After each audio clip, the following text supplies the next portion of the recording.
इस वक्त की जो बड़ी खबर है वो कोविड-19 की वैक्सीन से जुड़ी हुई है, क्योंकि कल जब ये डीसीजीआई ने अनाउंसमेंट किया कि दोनों को मंजूरी दे दी गई है आपातकालीन इस्तेमाल की, तो एक सवाल उठना शुरू हुआ। विपक्ष के कुछ नेताओं ने सवाल उठाए कि कैसे प्रोटोकॉल्स को ताक पर रखा जा सकता है, और उसी के जवाब में अब खुद स्वास्थ्य मंत्री डॉक्टर हर्षवर्धन ने जवाब दिया है। उन्होंने इमरजेंसी इस्तेमाल की अनुमति मिलने के बाद जो सवाल उठे उस पर उन्होंने जवाब दिया है। उन्होंने कहा कि शशि थरूर, अखिलेश यादव, जयराम रमेश, उन्होंने इनकी निंदा भी की और एक ट्वीट करके उन्होंने कहा कि वैक्सीन के प्रोटोकॉल को बदनाम करने की कोशिश इन लोगों को नहीं करनी चाहिए, और इसका जवाब भी दिया है। दरअसल इन नेताओं ने हर्षवर्धन से यह समझाने के लिए कहा कि अनिवार्य प्रोटोकॉल तथा डेटा वो सत्यापन का पालन क्यों नहीं किया गया।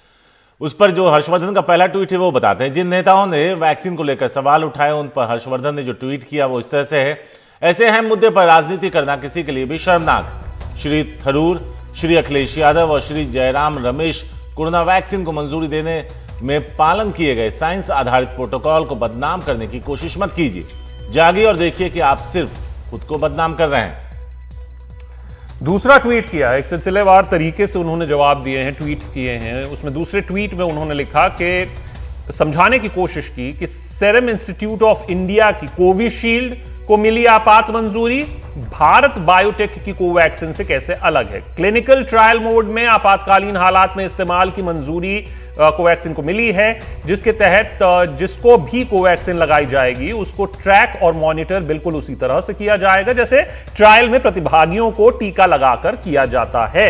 शरद शर्मा है हमारे साथ इस बारे में ज्यादा बात करने के लिए। सीधे शरद के पास चलते हैं। शरद, कोविशील्ड के बारे में तो तस्वीर साफ थी, लेकिन जो दूसरी वैक्सीन जिसको लेकर के अब सवाल उठ रहा है और जो सफाई अब हर्षवर्धन दे रहे हैं, हमला भी कर रहे हैं और सफाई भी दे रहे हैं, क्या यह बात कल जब प्रेस कॉन्फ्रेंस हुई थी तो क्या कोवैक्सीन को लेकर के यह सफाई या यह बात साफ की गई थी कि जिनको भी लगाया जाएगा उसको एक ट्रायल के तहत ट्रैक और मॉनिटर भी किया जाएगा, या फिर यह नई जानकारी, नई सफाई सामने आई है? देखिए, कल तो कोई सवाल जवाब हुए ही नहीं। जब डीसीजीआई ने अपनी प्रेस कॉन्फ्रेंस की थी तो वो प्रेस कॉन्फ्रेंस नहीं थी, केवल एक उन्होंने एक स्टेटमेंट पढ़ा और किसी सवाल का जवाब नहीं दिया था। लेकिन चलते चलते उनसे जरूर पूछा गया था कि ये जो आपने कोवैक्सीन को मंजूरी दी है ये किस तरह की मंजूरी है, तो उन्होंने बताया था कि क्लिनिकल ट्रायल मोड है। तो क्लिनिकल ट्रायल मोड को क्लियर नहीं किया गया था।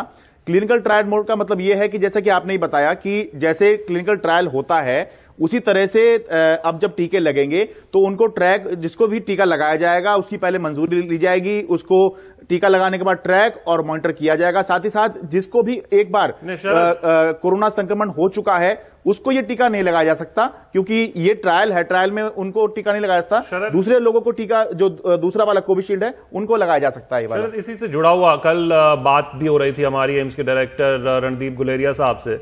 उन्होंने इस पर जवाब भी दिया था और उस समय उन्होंने ये कहा भी साफ तौर पर कि ये कोवैक्सीन जो है उसकी जो मंजूरी है वो थोड़ी अलग है, यानी कि वो वैक्सीन तब इस्तेमाल में आएगी जब या तो ऐसी कोई बिल्कुल स्थिति आ जाए जहां पर वैक्सीन खत्म हो रही है, केसेस बहुत ज्यादा बढ़ गए हैं और वैक्सीन की कमी हो गई है, तब ये वैक्सीन दी जाएगी। नंबर एक बात। और दूसरी बात ये कि कोई वेरिएंट स्ट्रेन हो जाए, जैसा कि हमने म्यूटेंट स्ट्रेन देखा ब्रिटेन का, तो यानी फिलहाल ये वैक्सीन इस्तेमाल नहीं होगी। यही सच है? नहीं, कहा तो ये जा रहा है शशांक, इसको कोई खारिज नहीं कर रहा है कि ठीक है ये स्थितियां हैं, लेकिन आप ये देखिए कि दुनिया में जो वैक्सीन देश अप्रूव कर रहे हैं, मॉडर्ना अप्रूव होती है तो बताया जाता है कि इसकी ये एफिकेसी है, फाइजर अप्रूव होती है तो बताया जाता है इसकी ये एफिकेसी है, सीरम की वैक्सीन या एस्ट्राजेनेका की वैक्सीन अप्रूव हुई किसी देश में तो बताया गया इसकी ये एफिकेसी है, हमने इसके साथ इसको अप्रूव किया है। लेकिन भारत बायोटेक की एफिकेसी नहीं बताई गई है, केवल यही कहा जा रहा है कि सुरक्षित है। ठीक है, सुरक्षित है, उस पर कोई सवाल नहीं उठा रहा है, क्योंकि पहले और दूसरे फेज में सेफ्टी स्टैब्लिश हुई है, तभी ये तीसरे फेज में गया है।